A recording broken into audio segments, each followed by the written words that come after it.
Hello students, मैं Ashutosh Mishra Balaji study YouTube channel पर आप सभी का स्वागत करता हूं। तो मैं आज लेकर आया हूं प्रॉफिट एंड लॉस का सेकेंड पार्ट। फर्स्ट पार्ट आप सभी को डिस्क्रिप्शन में मिल जाएगा, अपलोड कर दिया गया है। स्टार्ट करते हैं। इससे पहले कि अभी तक अगर आप लोगों ने मेरे चैनल को सब्सक्राइब नहीं किया है तो प्लीज़ इसे शेयर एंड सब्सक्राइब ज़रूर कर दें, और वीडियो जैसा भी लगे आप कमेंट ज़रूर करिएगा। स्टार्ट करते हैं। फर्स्ट क्वेश्चन है, यदि कोई वस्तु 720 में बेचने पर दुकानदार को 20% हानि होती है। ठीक है, क्या कह रहा है कि यदि वस्तु 720 में बेची जाती है, कितने में बेची जाती है? 720। तो प्रतिशत हमेशा 100 का होता है, 100 का होता है। 20% की हानि यानी वो 80 में बेच रहा है, तो हम कह सकते हैं कि जो 720 की जो वैल्यू है, ये वैल्यू किसके बराबर होगी? 80% के बराबर होगी। कितना पैसा लिया गया? 80% लिया गया, और 80% लिया गया तो ये परसेंट वैल्यू है, और पैसों में कितना पैसा लिया गया? 720 रुपये लिया गया। तो यानी 80% बराबर 720 के हो जाएगा। एक जीरो से एक जीरो आप लोग काट दीजिए। 8 एकन्नम 8 और 8 नवाई 72, तो 1% की वैल्यू क्या आ गई? 9 आ गई। और वो कह रहा है कि 20% लाभ पाने के लिए कितने में बेचेगा? तो 20% लाभ का पाओगे आप? 100% होता है ना, तो 20% यानी 120 पे जाओगे, और 1% की वैल्यू कितनी है? 9 है, तो 120 की कितनी होगी? मल्टीपल 9 कर दीजिए, कितना आ जाएगा? 1080। ये आपका आंसर हो जाएगा। ठीक है, सेकेंड मेथड भी है, लेकिन जहाँ पे जो मेथड सुटेबल है उस मेथड का ही आप लोग प्रयोग करिए। यहाँ पे तो ये मेथड बिल्कुल अच्छा था। अगर वैल्यू अगर सही बटे में आती है, परसेंट की अगर सही बटे में आती है, तो ये मेथड मत यूज करिएगा आप लोग। फिर मैं उसको बताता हूँ अगले क्वेश्चन में कि वहाँ पे आप कैसा मेथड यूज करेंगे। एक व्यापारी को विक्रय मूल्य पर 20% लाभ होता है, तो उसका वास्तविक लाभ क्या है? ठीक है, वो अच्छा क्वेश्चन है। तो विक्रय मूल्य पर लाभ होता है। लाभ किस पे होता है? विक्रय मूल्य पर। जिस रेट पे वो बेच रहा है उस पे उसको 20%, क्रय मूल्य पे नहीं हो रहा है। बात को ध्यान से समझिएगा, प्रश्न को पढ़िएगा कि विक्रय मूल्य पर हो रहा है। तो 20 की जो प्रतिशत वैल्यू है, तो इसका भिन्नात्मक वैल्यू क्या होगी? 1/5। कितनी होगी? 1/5 होगी। ठीक है, कितनी होगी? 1/5 होगी। तो ये प्रॉफिट है, और ये क्या है आपका? एसपी है, सेलिंग प्राइस, क्योंकि उसने बताया है। अगर आप ये बताइए कोई वस्तु 5 में बेची जा रही है, उसको अगर 1 रुपये का लाभ हो रहा है, तो ये बताइए कि वो वस्तु कितने में खरीदी गई होगी? उसका क्रय मूल्य क्या रहा होगा? कितने में खरीदी गई होगी? तो उसको 4 रुपये में खरीदा गया होगा, तभी उसको 5 में बेचने पर 1 रुपये का लाभ हुआ होगा। ठीक है, अब 4 उसका क्रय मूल्य तो मालूम हो गया, लेकिन कह रहे हैं वास्तविक लाभ बताइए। तो वास्तविक लाभ तो 1 का हुआ, लेकिन वो हुआ किस पे था? 4 पे हुआ था, और इंटू 100। समझ गए होंगे। तो 25 चौके 100, आपका clear answer 25, C option is correct. ठीक है, नेक्स्ट की तरफ चलते हैं। क्वेश्चन नंबर 3 कह रहा है, क्वेश्चन नंबर 3 कह रहा है, लागत मूल्य तथा विक्रय मूल्य का अनुपात। लागत मूल्य बताया गया, फर्स्ट वीडियो में मैंने बताया लागत मूल्य क्या होता है। लागत मूल्य यानी सीपी, लागत मूल्य सीपी, और विक्रय मूल्य एसपी, ये कितना है? 5/4। ठीक है, अब बताइए कोई वस्तु 5 में खरीदी जा रही है, कोई वस्तु कितने में खरीदी जा रही है? 5 में खरीदी जा रही है, और 4 में बेची जा रही है, तो उसको लॉस होगा। और कितने का लॉस होगा? 1 का लॉस होगा। अब 1 का जो लॉस हुआ ये कितने में हुआ? 5 में हुआ, और इंटू 100। और यही पूछ रहा है कि हानि कितने की होगी? तो हानि कितने की होगी? 20% की हानि होगी। आई थिंक समझ में आया होगा आप लोगों को। आगे चलते हैं क्वेश्चन नंबर 4 में। क्वेश्चन नंबर 4 कह रहा है, ध्यान समझिएगा, एक दुकानदार किसी वस्तु को 1470 में बेचकर 1470 में बेचकर 16 सही 2/3, 2/3% है यहाँ पे, 2/3% लाभ कमाता है, उस वस्तु का क्रय मूल्य ज्ञात कीजिए। ठीक है, तो देखिएगा, दो बटे को हम लोग भिन्न में कैसे लिखेंगे, 16 सही, तो इसको 16 तियाँ 48 और प्लस हो जाएगा तो कितना हो जाएगा 50। ये 50/3 और इंटू 100, 50 दूना 100 तो 1/6 हो जाएगा।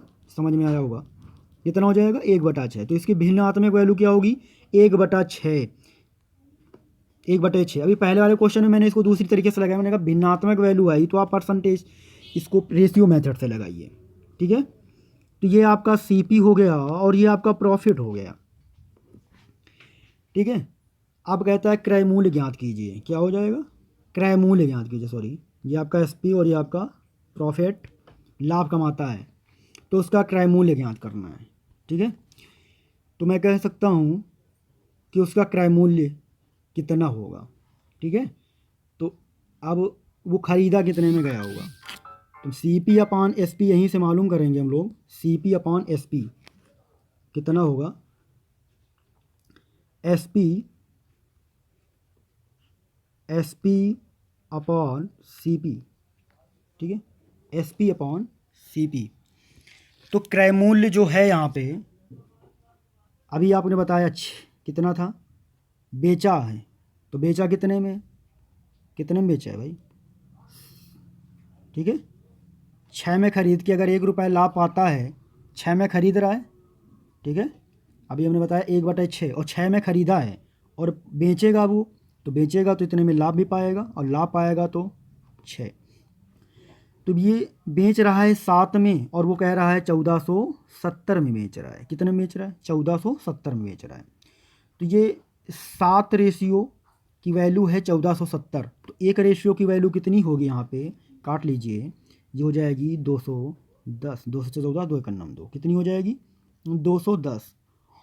आपसे पूछा जा रहा है क्रय मूल्य, तो क्रय मूल्य 6 रेशियो, एक रेशियो की वैल्यू 210 है तो 6 की कितनी हो जाएगी इंटू 6 कर दीजिए। 210 को यदि हम 6 से मल्टीपल करते हैं तो आपका आता है आंसर 1260। ठीक है, क्लियर। आगे चलते हैं। एक व्यापारी ने 2 प्रकार की चीज़ों को प्रत्येक 10,000 की दर पर बेची। उसने एक पर उसे 20% हानि हुई और दूसरी पर 20% लाभ।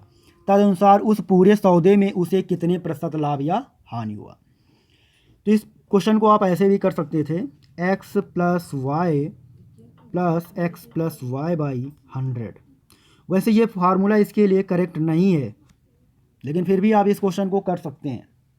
ज़्यादातर लोग यही प्राय बताते हैं, वैसे ये इसके लिए करेक्ट नहीं है। तो कैसे होगा, जो लाभ होगा प्लस करेंगे, जो हानि होगा उसको माइनस करेंगे। तो 20% हानि और 20% लाभ, और ये 20 माइनस XY था, यहाँ पे मल्टीपल हो जाएगा 400/100, ये और ये कट जाएगा और 2 जीरो से 2 जीरो कट जाएगा, तो आपका आंसर आ जाएगा 4% लॉस। तो 4% हाँ, डी ऑप्शन। ठीक है, इसका दूसरा भी मेथड बताते हैं, क्वेश्चन चेंज होकर आएगा तो आप इस तरह से नहीं लगा पाएंगे। दूसरा भी मेथड बताता हूँ, क्वेश्चन आगे और बहुत सारे दिए हैं कि 2 घोड़े 1920 प्रत्येक के दर में बेचा जाता है, यानी प्रत्येक को 1920 में ही बेचा जाता है, कांस्टेंट वैल्यू। क्वेश्चन नोट करिएगा, जब इस तरह की कोई क्वेश्चन आ जाए जिसका सेलिंग प्राइस कांस्टेंट रहे, कांस्टेंट नियतांक रहे, यानी एक ही रेट पर बेचे जाएँ, तो 20% का लाभ और 20% की हानि, तो कुल रुपए लाभ या हानि। अब देखो यहाँ पे परसेंटेज में तो पूछ नहीं रहा है, रुपयों में पूछ रहा है, तो कैसे करेंगे आप देखिएगा ज़रा। CP और ये हो जाएगा SP। अब 20 को हम लोग भिन्नात्मक में कैसे लिखेंगे, भिन्न में 20% की भिन्नात्मक वैल्यू क्या होगी 1/5, तो 5 और लाभ हुआ तो ये 6। ठीक है, 5 और लाभ हो गया तो क्या हो जाएगा 6। ठीक है, फिर 5 और इधर कितना हो जाएगा 4। अब देखो यहाँ पे इसने बताया ये रेशियो मेथड हम लोग यूज कर रहे हैं। अब यहाँ पे बताया गया प्रत्येक को 1920 में बेचा जाता है, यानी सेलिंग प्राइस कांस्टेंट है, तो क्या आपका यहाँ पे सेलिंग प्राइस कांस्टेंट है, नहीं है, तो हम लोग करना पड़ेगा। तो यहाँ पे 2 से मल्टीपल और यहाँ पे 2 से मल्टीपल। ठीक है, यहाँ पे हम लोग 3 से मल्टीपल करते हैं और यहाँ पे 3 से करते हैं, शायद हो गया है हमको लगता है। देखो 12 और 12, 6 दूना 12, ये 12, ये आपका 10 और 15। ठीक है, 10 और 15 हो जाएगा इधर, तो ये आपका 25 हो जाएगा। यानी इधर 25 हो जाएगा, इधर CP की वैल्यू कितनी हो जाएगी, CP 25 हो जाएगा और SP की तरफ हो जाएगा आपका 12 और 12 24। ठीक है, यानी आपने दोनों को, ये रेशियो में 25 आ रहा है और 24, यानी आपका एक का नुकसान हो गया। कितने का नुकसान हो गया, एक का। ठीक है, एक घोड़ा वो बेचता कितने में है, 1920 में, तो एक घोड़ा ये कितने में बेच रहा है रेशियो में, 12 रुपये का। ठीक है, 12 का, तो 1920 की जो वैल्यू है ये 12 रेशियो के बराबर हो जाएगी। ठीक है, तो 12 एकड़ नम 12, ठीक है, 7 बचेगा, 12 छंग 72, 160 आ जाएगा। कितना आ जाएगा, 160 आ जाएगा। ठीक है, 160। और आप देख भी पा रहे हैं कि 25 से कितना हुआ, 25 में ख़रीदे था, 25 में ख़रीदे था और 24 में बेच रहा था, 25 में ख़रीदा था और 24 में बेच रहा था, तो उसको हानि हुई। ठीक है, उसको हानि हुई, तो आपका ये बी ऑप्शन करेक्ट। अगर यहाँ पे परसेंटेज पूछता तो हम लोग कैसे लगाते, तो ये एक की हानि हुई और 25 पे हुई और इंटू 100, तो 25 चौके जो 4% की हानि हुई। तो ये मेथड आपके लिए सक्सेस रहेगा। आप x + y इंटू एक्स 100 मत लगाइए। ठीक है, तो क्वेश्चन नंबर 7 में चलते हैं। क्वेश्चन नंबर 7 कह रहा है, इसी तरह का प्रश्न है सेम। क्वेश्चन नंबर 7 है कि दो घोड़े 1599 के प्रत्येक बेचे जाते हैं। वही कांस्टेंट वैल्यू यहाँ पर भी है। ठीक है, इस प्रश्न को भी उसी तरीके से आपको लगाना है, उसी तरीके से लगाना है। यहाँ पे CP और SP लिख लिया जाए, 1/4 यानी 4 हो जाएगा, और लाभ होता है तो इधर 5 हो जाएगा। ठीक है, ये 5 हो जाएगा और हानि होती है तो ये इधर हो जाएगा। ठीक है, अब बराबर कांस्टेंट करना है, क्योंकि मैंने बताया बेचना, सेलिंग प्राइस कांस्टेंट है, आपका विक्रय मूल्य कांस्टेंट है, नियतांक है। तो यहाँ पे कितना हो जाएगा, 4 हो जाएगा, इधर भी कितना हो जाएगा, 4 हो जाएगा। यहाँ पे मल्टीपल 5 से हो जाएगा और इधर हो जाएगा 5 से हो जाएगा। ठीक है, तो ये आपका 16 हो जाएगा, मल्टीपल आएगा इतना, और ये मल्टीपल कितना हो जाएगा, 25। ठीक है, ये 20 20 40 हो जाएगा। तो अब देखिए इधर कितना हो जाएगा आपका, 16 और 25 41 हो जाएगा, 16 और 25 41 हो जाएगा, और इधर कितना हो जाएगा, 40 हो जाएगा। ठीक है, तो 1599 प्रत्येक को बेचता है और यहाँ पे प्रत्येक को कितना बेच रहा है, 20 रुपये का बेच रहा है, टोटल 40 का बेच रहा है रेशियो में। तो यहाँ 1599 की वैल्यू किसके बराबर हो जाएगी, 4 पंचे 20, यानी 20 के बराबर हो जाएगी। कितने के बराबर हो जाएगी, 20 के बराबर हो जाएगी। तो आई थिंक इसको काट सकते हैं हम लोग, 5 से काट सकते हैं, 5 से काट सकते हैं। ठीक है, आप काट दीजिए इसको 5 से, 5 चौके 20। ठीक है, इसको 5 तियाँ 15। ठीक है, कैंसिल कर दीजिए, फिर 5 तिया 15 हो जाएगा। आई थिंक इसको कैंसिल करने को कोई मतलब नहीं है, मत कैंसिल करिए, क्योंकि क्वेश्चन कुछ दूसरा ही पूछा जा रहा है। कुल मिलाकर लाभ या हानि परसेंट पूछा जा रहा है, कितना हुआ। देखो टोटल यहाँ पे 41, यानी आपने 41 रेशियो के हिसाब से आपने 41 में खरीदा और 40 बेचा, तो आपको हानि कितने की हो गई, हानि कितने की हो गई, एक की हानि हो गई। ठीक है, कितने की हानि हो गई, एक की हानि हुई। और जो ये एक की हानि हुई ये कितने पे हुई थी, 41 पे हुई थी। ठीक है, तो अभी यहाँ पे आया है आपका जो CP आया है वो 41 आया है, और SP टोटल कितना आया है, वो 40 आया है। ठीक है, तो यहाँ पे परसेंटेज पूछ रहा है, तो देखो कि आपने 41 में ख़रीद के 40 में टोटल बेचा है, तो आपको एक की हानि होगी, और एक की हानि कितने पे होगी, 41 पे होगी, और इंटू 100 कर दीजिए, तो ये आपका 100/41। ठीक है, तो ये आपका ऑप्शन हो जाएगा, और ये हानि हो रहा है तो ऑप्शन C करेक्ट हो जाएगा। ठीक है, आई थिंक समझ में आया होगा आपको। नेक्स्ट चलते हैं हम लोग, एक बार आपको समझ में आ जाए, बहुत अच्छे मेथड हैं। क्वेश्चन नंबर 8 की तरफ चलते हैं। 15 सेबों का क्रय मूल्य, 15 सेबों का क्रय मूल्य मीन्स CP। ठीक है, किसके बराबर होना चाहिए ये, 15 सेबों का क्रय मूल्य यानी CP 25 सेबों के विक्रय मूल्य, किसके, 25 सेबों के विक्रय मूल्य यानी SP के बराबर है। तो हानि प्रतिशत समझ में आ रहा हो, 15 पूछ रहा है, 15 का क्रय मूल्य और 25 के विक्रय मूल्य के बराबर है, तो 5 तियाँ 15 और 5 25। ठीक है, तो मैं यहाँ पे कह सकता हूँ कि CP/SP का जो रेशियो होगा वो 5/3 तो ही होगा।